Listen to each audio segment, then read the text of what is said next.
All right, let's get started, everyone. My name is Sebastian Gruneit, Senior Procurement Manager in the Service Provider Division.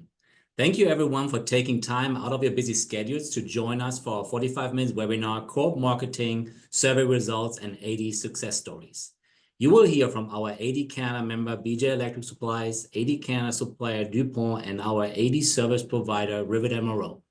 In this webinar, you gain insights into, for example, the most important users of co-op marketing funds from both the distributor and the supplier perspective, the most effective use of co-op funds, and the disparity between what percentages of available co-op funds distributors think they are claiming versus how much they're really claiming. If you have questions during the presentation, please use the Q&A button in the Zoom control panel in the bottom of your screen to submit your question. We will then address those at the end of the webinar. If there are any questions we don't have time today to answer today, we will follow up with you individually. We are really excited to present with you with this webinar and are happy to introduce today's panel. We have Rob Littlemore, Vice President of Sales and Business Development for BJ Electric Supplies in Edmonton, Alberta. Rob has more than 25 years with BJ Electric and has been a critical part of the company's growth and evolution. Rob likes hunting and fishing. We also have Catherine Novelli, Senior Marketing Analyst with AD Supplier DuPont. Catherine has been with the company for more than 5 years. Prior to a tenure at DuPont, Catherine has worked for Capital One and Gensworth in various marketing roles. She's a graduate of Virginia Commonwealth University with a BS in Mass Communication and Public Relations. Catherine plays defense for a River City Reds travel roller derby team. And from Rivet MRO, we have founder Tim Rasmussen. Tim has more than 35 years experience with B2B marketing for large corporations like Procter & Gamble, Chase, Anheuser-Busch, John Deere, and Bombardier. Tim and his Rivet team have worked with more than 180 members, helping them find and claim millions of co-op marketing dollars, and then using them to drive growth. Prior to founding Rivet, Tim served as the Director of Marketing at AD Supply ITW Pro Brands. He's a graduate of the University of Missouri School of Journalism. Tim is an avid baseball fan and has visited 43 different Major League Baseball parks. Tim, now I hand it over to you and you can get things started.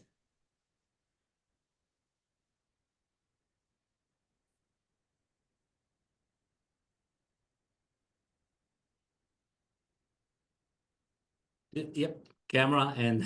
Yeah, I'm just trying to get my video started. It says I can't, oh, there we go. All right, well, welcome everybody. Thank you for making the time to visit with us today. We're excited to share the results of our research with you. Co-op is a lot like fishing. So it's a matter of having the patience and the tenacity and the right bait, shall we say. And the reason we asked Rob to join us is because he's really good at it. So he's holding some big fish, both literally and figuratively from a co-op standpoint, and we're going to be able to benefit from his insights as well as Catherine's. Real quick, why are we here talking about co-op? Rivet is a full-service marketing agency, and we're focused exclusively on independent distributors. Like Sebastian said, we have more than 180 member clients, and our specialty is helping distributors maximize their co-op marketing funds. And we were honored with the Service Provider of the Year award last year, so we were excited about that. Let's get on to the research.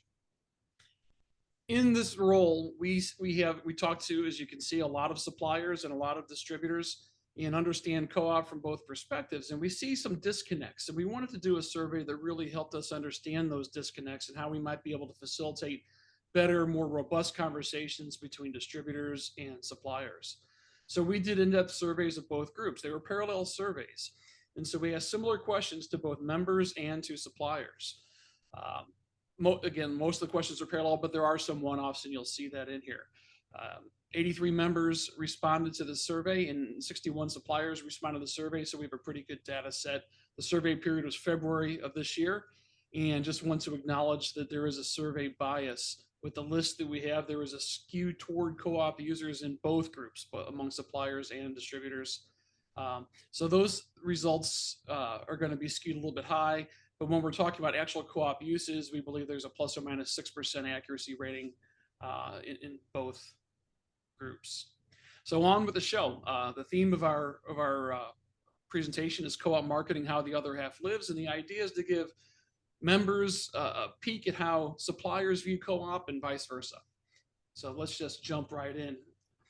So the first question is pretty straightforward. Does your distributorship claim co-op marketing funds? In this case, 86+% said yes, we claim co-op marketing funds. Again, I believe that's high based upon our experience. But certainly, a substantial group of our clients are a part of this. From a supplier standpoint, 70+% said yes, they offer co-op marketing funds. So again, we've noted the skew here, but we think beyond larger questions like this. In our experience, I think some of these numbers could be cut in by a third or even a half. It's our view that roughly 50% of distributors claim co-op and don't claim nearly as much as they think they do. To that point, we asked distributors the question, what percentage of available co-op funds do you think you claim? So well in excess of half said between 75 and 100%, while another 20% said over half. And you can see the other percentages down the line here. One of the reasons that we wanted to have a panel here is we wanted to give a voice to both the distributor and to the supplier. So that's why Rob and Catherine have joined us. So Rob, from your perspective, talk about your experience in claiming co-op marketing funds and when you were working on your own, how much you claimed and how much you thought you were claiming at the time. Yes, prior to getting Rivet involved, we were having a difficult time, especially getting in sync with our vendor partners. So we would claim less than 10,000 a year. We've now, with Rivet's help, multiplied that tenfold. So it's made a huge difference for us. So do you believe that you weren't aware of a lot of co-op opportunities? Is that part of the issue? Hand in hand with utilization. Historically, it was merchandise, and vendors aren't really enamored with that idea anymore. Right. Yeah, and we'll talk more about that in the survey. Well, great. Thank you for those insights. So then likewise, we have suppliers the same question, and we got a completely different set of data. More than a quarter say only 10% or less is claimed, and almost a half say below 25% or 11 to 25%. So it's been flipped on its head. So, from your standpoint, Catherine, I think DuPont probably falls somewhere in the middle there, but talk about, the amount of co-op that's left on the table among suppliers. Absolutely. Sorry, members. Yeah, there's always more to do with co-op, and we're always happy to support. And I will say DuPont is fortunately an outlier here. We do see a majority of our co-op claimed, and over half of it is claimed.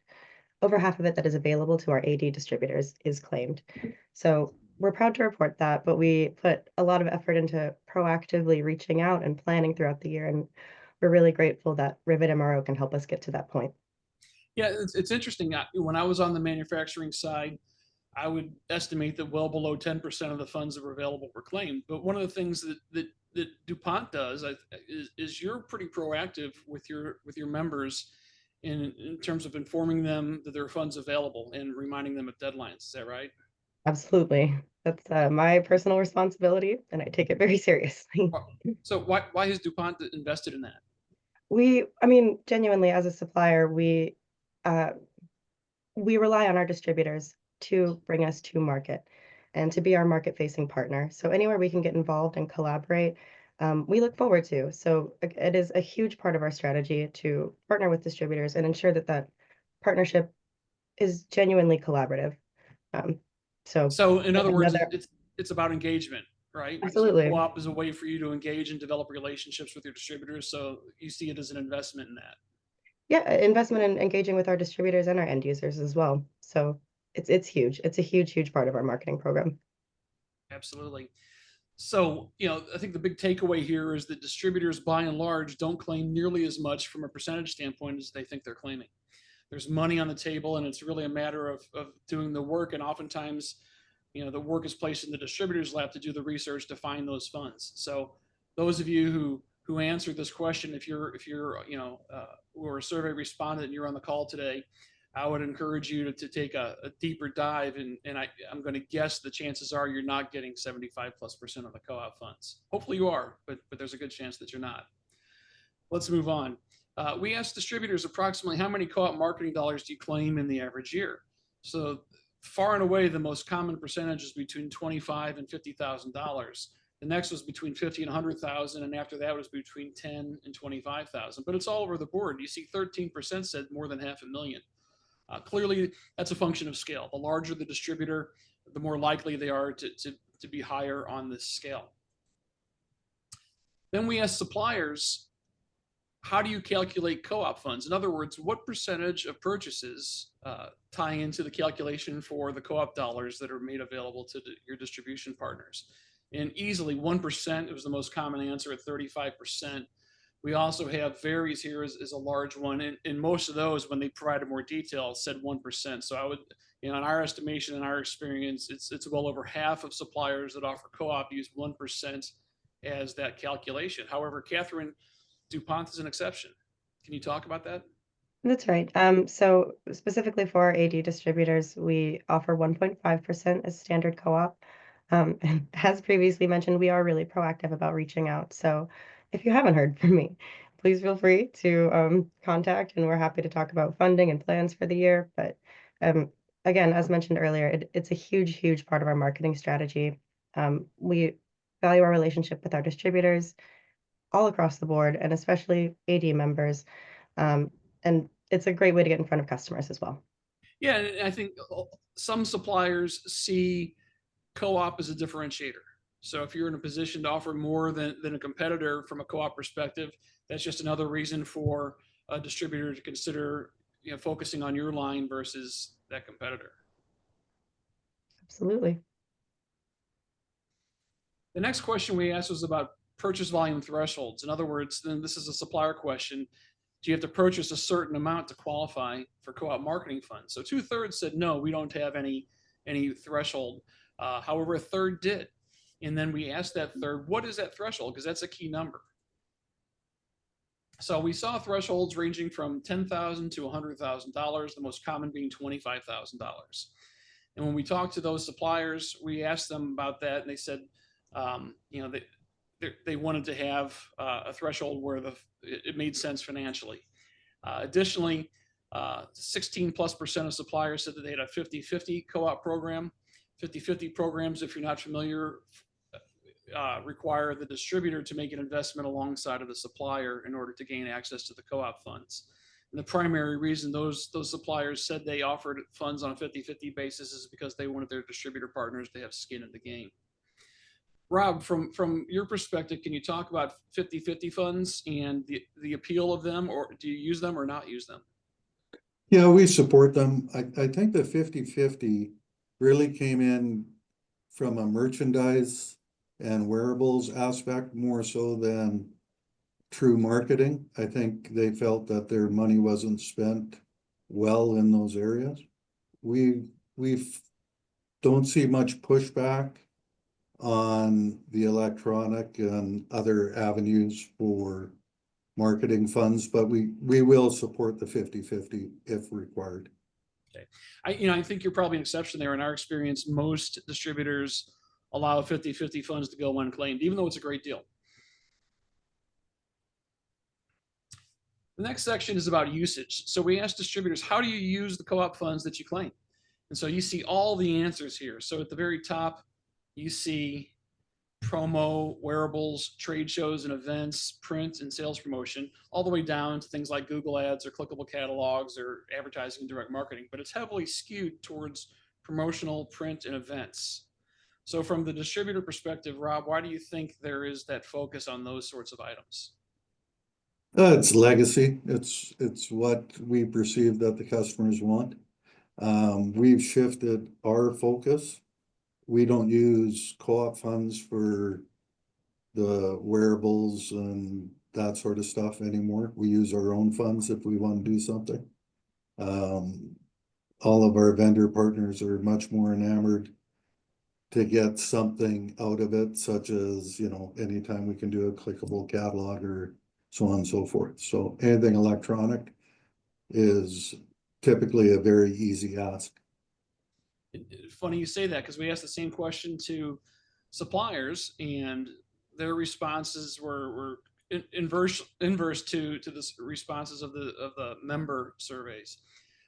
So digital items were clearly at the top of the list. So the most popular, all of these are over 60%. Clickable catalogs, email, sales promotion, video, trade shows and events, print, social media, web content, and blogging. So a heavy skew towards digital deliverables.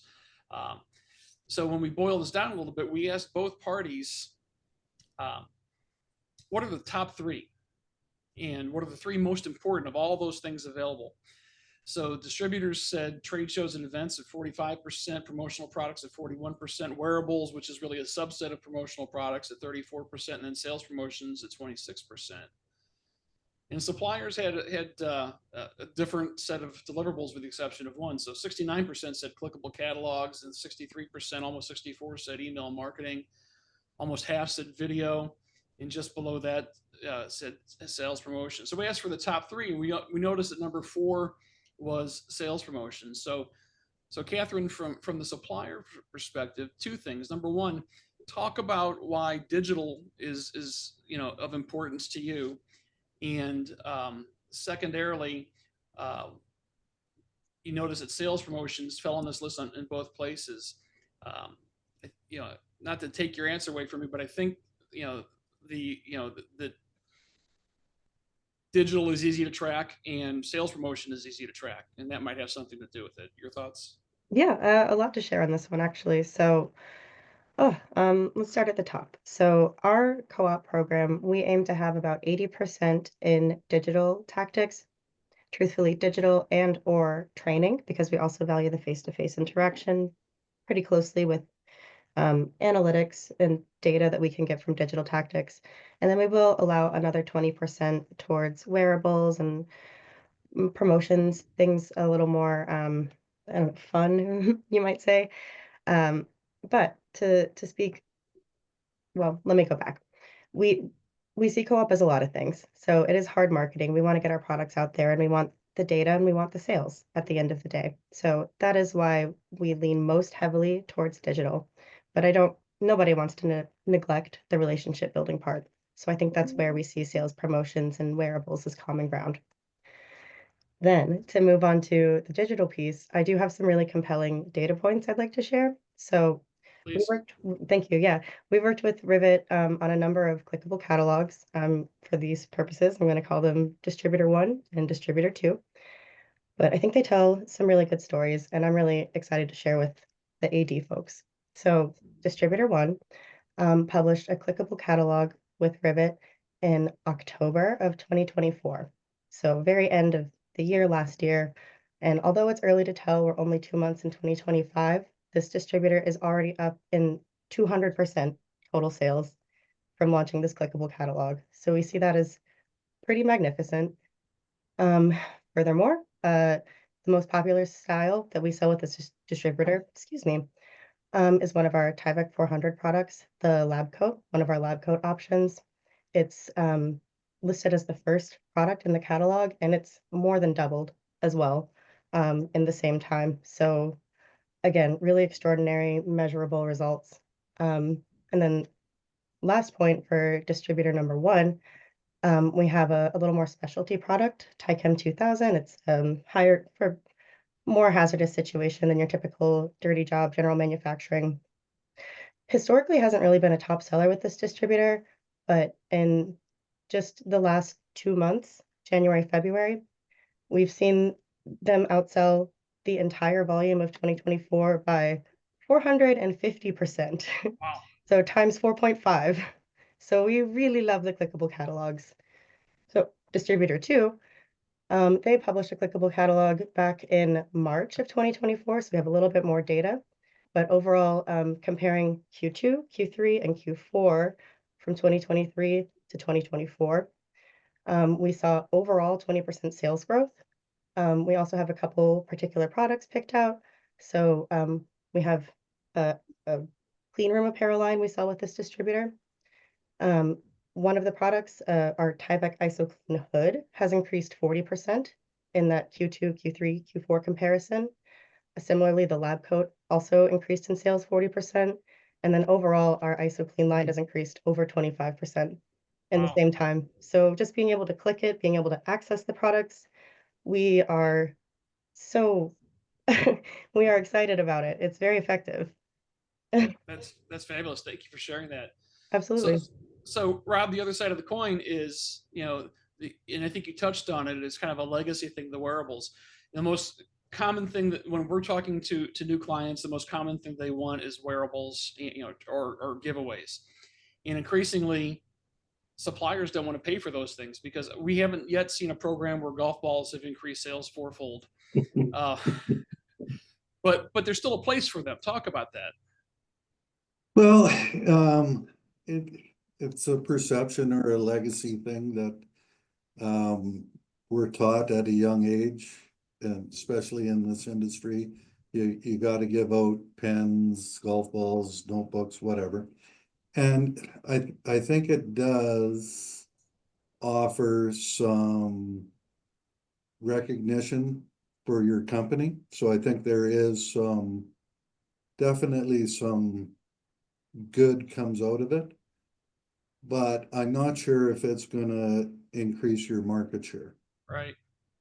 It's a Whereas, it's a relationship thing.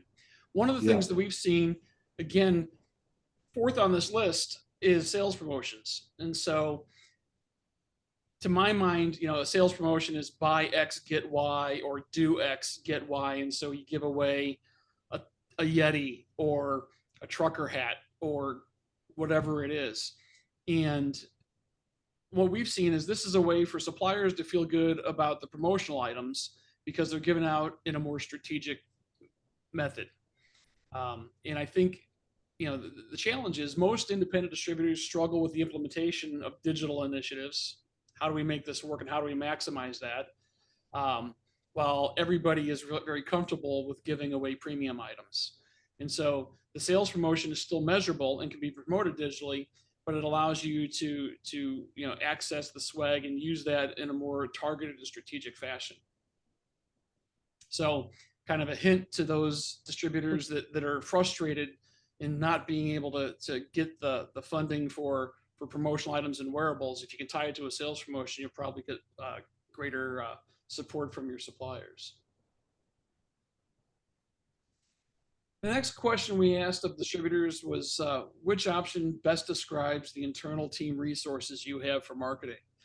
Well over half said they either have one person assigned to marketing or share it among several people without any dedicated marketing personnel. So the other thing that we saw was that those distributors that have teams of 2 or more claim substantially more co-op. 83% of those that said that they had 2 or more members of their marketing team claim $100,000 or more. Likewise, the same number, 83% of distributors who use outside resources claim $100,000 or more. So some of this is a factor of scale. A larger distributor is more likely to have a larger marketing team, but our experience is that generally speaking, most distributors don't have big marketing teams. Rob, how many people are on your marketing team?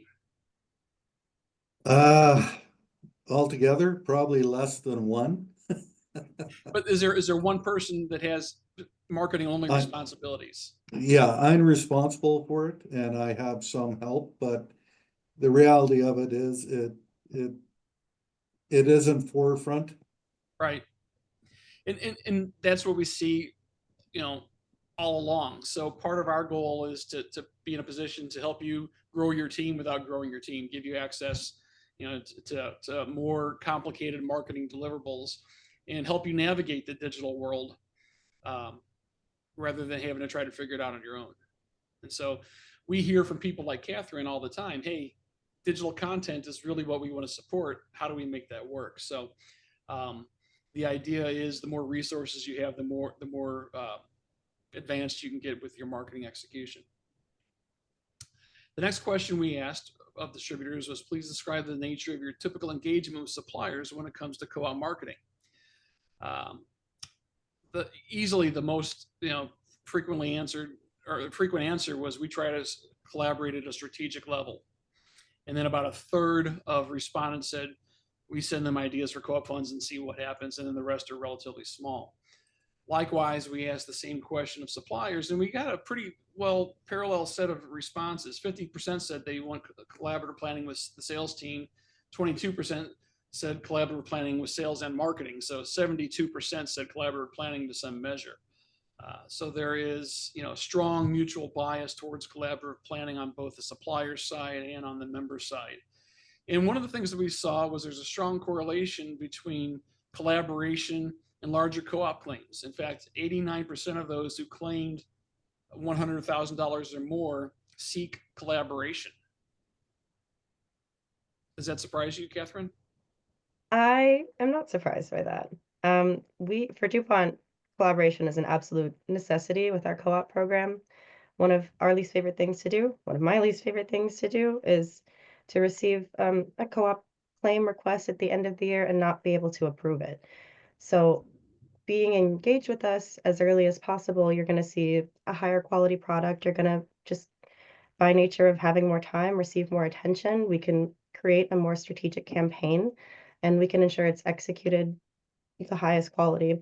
Another quick plug for Rivet, but we really appreciate working with them. Having worked with them for a long time on a number of accounts, they know our brand guidelines really well. They know our products. So when they build marketing materials, it's usually fairly quick to approve and always very high quality. So sorry to be cheesy, Thank Tim, you. but we love your work. Appreciate the plug. Yeah. So Rob, do you find that when you're in a position to collaborate with a supplier that the output has higher quality and generates better results? Absolutely. Plus your request is handled much quicker. There's not a lot of going back and forth, and we tie it into our FMS, so it's pretty seamless. Excellent. Next question about engagement is about the relationship side. So we asked distributors, please describe the supplier relationships with whom you focus your co-op efforts. So the number one answer was we work with large and mid-sized suppliers, over 43%. 30% said we work with almost everyone, and then below we had it's hit and miss at 13%, and we only work with our largest at just under 9%. Likewise, we asked the same set of questions of suppliers about distributors. Similar, but not quite as strong correlation as the last slide. 72% said we work with almost everyone, and 20% said we work large and mid-size, and the other numbers were relatively similar.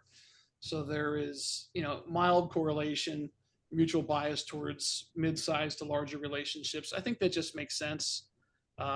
You get more juice with that squeeze, right? So it's just a matter of a return on investment of your time, and I think that's pretty straightforward. We'll go on.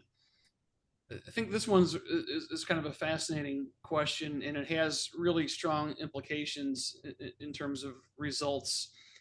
We asked distributors, when do you typically begin the process of managing and claiming co-op marketing funds? Half said before June 30th. 21, almost 22% said before the fourth quarter. Another 22% were honest, and they said it's all over the place. There's no consistent methodology. And then the really honest ones, at 6+% said it's a mad dash at the end of the year.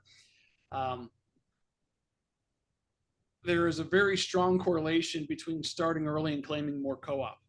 So 50% of those survey respondents that claimed $100,000 or more start before June 30th, while a total of 75% start before the end of the third quarter, the beginning of the fourth quarter. Likewise, distributors who start late tend to collect less co-op. So starting early lends itself to claiming more funds. From your perspective, Rob, why do you think that is? Well, I think because it's more of a process now. You can't just request funds. There's some give and take on both sides. They'll actually want an action plan, which makes sense. And by the time you're done, it can take 6 to 8 weeks. And so if you wait too long, you're not going to get. Yeah, so that kind of ties back to one of the previous topics, and it's really about collaboration. If you start early, you're in a much better position to collaborate. Absolutely. Catherine, how about you? Yeah, absolutely agree. And to a few other points, I mean, I think DuPont might be I don't know, an outlier in a few of these slides, but I will say that we make it a point to work with everybody, or at least try to. I've mentioned a few times, but co-op is a huge part of our strategic marketing plan overall. So from the largest distributors to the smallest distributors, we very likely have interacted with them and have co-op funds to offer them 100%. But by nature of that, you know, how much we value our co-op program and relationship building with distributors, getting our products in front of customers, we have a lot of distributors to work with. So we highly, highly encourage you to get in as soon as you can. And I think, like everybody said, you will have more time to plan a more effective campaign. Absolutely.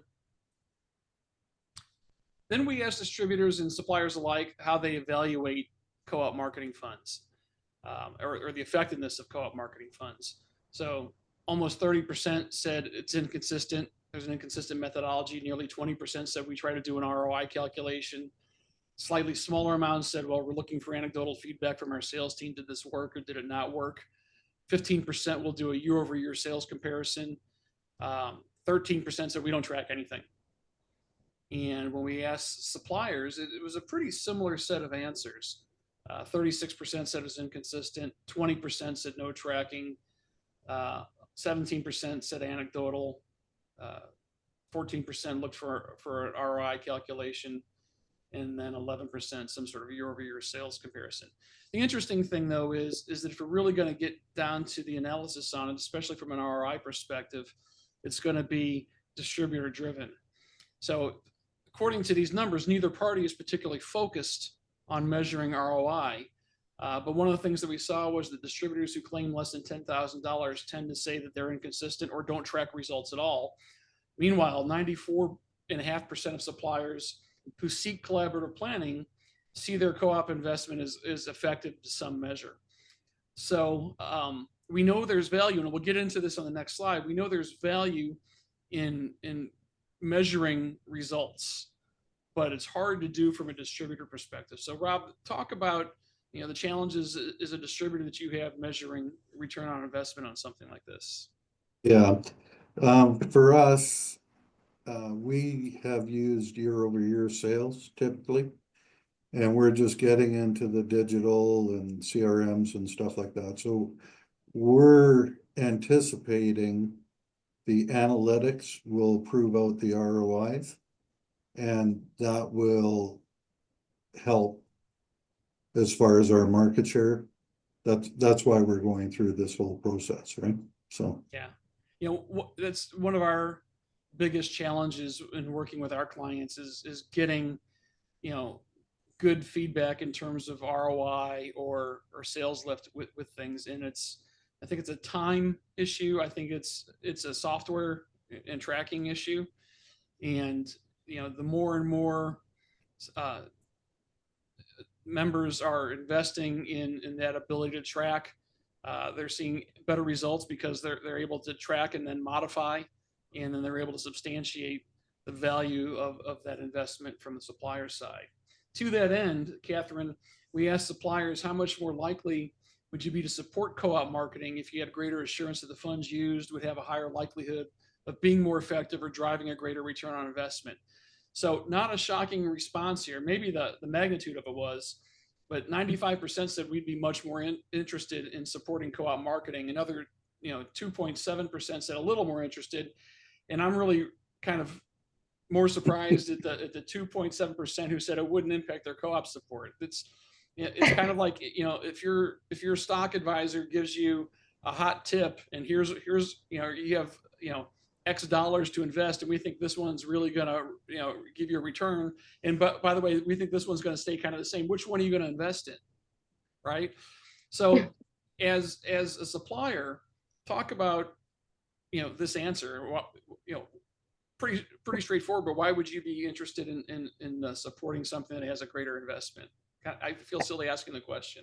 No, I mean, it's a good question, I guess, especially if there are people who answer differently, but I was one that marked much more interested. I mean, I think back to the previous slide, when we think about measuring co-op and the effectiveness, we also have to, again, think about the purpose. And I've mentioned a few times, but it's multifaceted. It's getting the products out, it's increasing the sales, it's also relationship building. So we use a little bit of all of those previous tactics to kind of Sure. measure our co-op program. But I think, most impactfully, we want to sell more. I mean, at the end of the day, we'd Name like of to the sell game. more. It's Yeah. marketing and sales. So being able to, and I spoke to it with the clickable catalogs, but being able to tie an activity directly to an increase in sales is really exciting. And then we know that's replicable too. So, but of course, we support Yeah. tracking, I guess. Kind of a silly question, but it begs the question: how do you get that data? And Right. so if a distributor comes to you and said, "Hey, we did this program with your co-op funds last year, and we increased sales by 34%," you're going to pay more attention, aren't you? That would be one that we might put a little more attention into. Yeah. Yeah. So distributors, members, it's worth it. It's a little bit more work, and it's work that falls on your shoulders.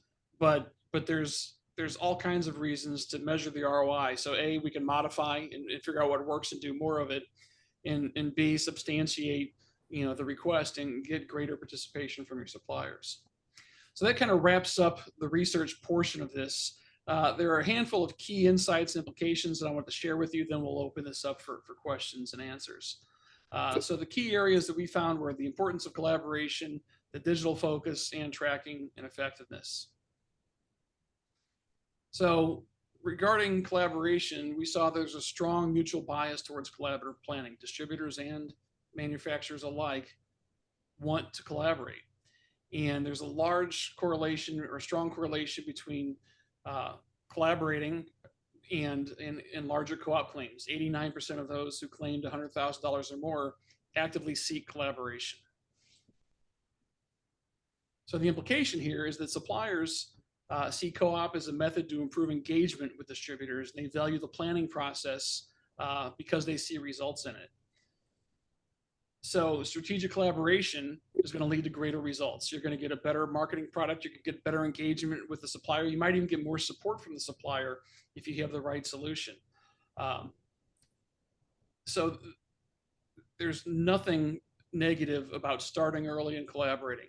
So if there's one takeaway from this webinar, as a distributor, I'd encourage you to start the process early. So here we are, it's almost April. You still have plenty of time. If you haven't started the process, tomorrow is a good day to do that, maybe even today. The next one is digital marketing dominance. Rob touched on this early. There has been an industry-wide bias towards promotional products and giveaways. They remain immensely popular. And our end user customers have been conditioned to expect them.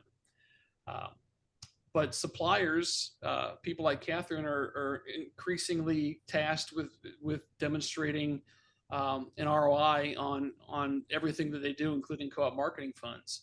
And their ability to support and substantiate that investment is greater with digital initiatives. So suppliers, by and large, heavily skew towards digital tools, clickable catalogs, email marketing, video, things like that, blog posts, over traditional methods like print ads or direct mail or promotional products. And distributors still, despite the fact that suppliers prefer digital, they strongly prefer promotional products and wearables. So the implication here is that suppliers are aligning with more modern, measurable being the key word, marketing trends. And they're looking for scalability and ROI visibility. And distributors struggle oftentimes with digital project implementation due to resource or expertise constraints. So the big takeaway here is if you want to maximize your co-op impact as a distributor, focusing on digital implementation, creating the resources or accessing the resources to do that, you're going to get the attention and the time of your supplier partners in a disproportionate way. And then the last big takeaway is tracking effectiveness. So inconsistent tracking or lack of tracking it reveals a measurement challenge, and 65% plus of suppliers said their co-op efforts were somewhat effective, but 94% said that they would increase their support if they saw a better ROI. So suppliers and distributors alike see value in co-op marketing, but they lack the robust tools or methods to quantify the impact.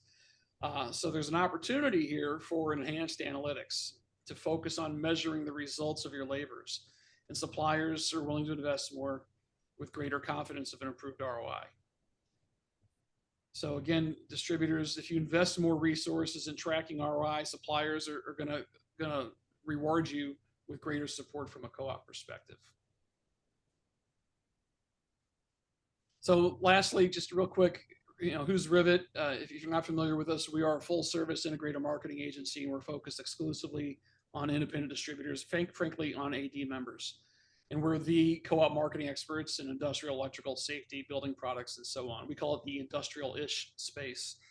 And we've got a track record of driving results, and we've got relationships on both the distributor side, but on the supplier side, and we are an AD service provider. In fact, we won the Service Provider of the Year last year. We have two broad areas of deliverables. We have strategic resources like analytics or market segmentation analysis, acquisition modeling, things like that, branding, positioning, voice of the customer research. Those things are typically not related to co-op. And then we have tactical resources like clickable catalogs or videos or websites or sales promotions, and those are typically co-op related. So we can help you with any marketing challenge, whether it be co-op related or not, that you might be facing. So the commercial is over there. So with that, I want to open up the floor to questions. Perfect. Yeah, thanks everyone, and thanks for the insight, Catherine and Rob, from your perspective. Yeah, just a reminder for everyone. So we have a few minutes left for a Q&A. If you have any questions, use the Q&A button at the bottom of your screen, so you can submit the questions. We got Tim. We got a few in here, so I can probably kick it off with a question we already got. So maybe I think this is an important one. What are the most important things distributors can do to claim more co-op? I think one aspect you touched on, timing. Pick the right timing to start the process. If you have to name a couple more, just to give a good list. I think timing, start early in the year, get organized, timing and organization. So, Rob has a best practice in terms of talking to his key suppliers at the FMS early in the year. Get organized around the co-op. Understand what the co-op program is. Keep a file of what the rules are. Understand what the limitations are so that you can plan accordingly. And then be in a position to collaborate effectively with those manufacturers in a way that's productive, because you already know what the rules of engagement are. Okay, perfect. Thank you. We got another question in. Does co-op marketing correlate with inventory returns to the manufacturer at all? For example, the more stock the distributor keeps, the more marketing dollars the manufacturer will supply. Yeah, so that's a really good question, Brandon. There's no hard and set rule here. So every supplier has different rules around how they calculate co-op and what an approved use is or what isn't. So some suppliers will, for example, carve out spas. If you have a special pricing agreement, co-op doesn't apply to it. Some will make it based upon a minimum purchase volume. Some will claw some of the co-op back if there are returns, and others it's just based on out the door. So there is no hard and fast rule, but I think it makes sense. This gets back to the planning section or the planning discussion we just had. Talk to your suppliers early in the year, understand what the rules are so that you can make informed decisions. Catherine, do you have any insights on that? I think you hit the nail on the head. Exactly right. I think any supplier would be excited that you're asking those questions, and look forward to talking to you about, what you can figure out and how the plan can best work for you within the established guidelines. Every distributor, every supplier is going to have different guidelines. Perfect. Thank you. Tim, looking at the time, I think we're right on time here. So I definitely want to spend time to thank everyone for joining. Thanks to the panelists, to the speaker, to Rob, Catherine, Tim, to you to go through the survey, and we will certainly follow up to the webinar with the recording and the information. And if you have any more questions for Tim, he has his contact details, but you will also receive a copy of the presentation. Again, huge thank you to everyone, and thanks so much for joining. Thank you. Thank you. Thanks, everyone.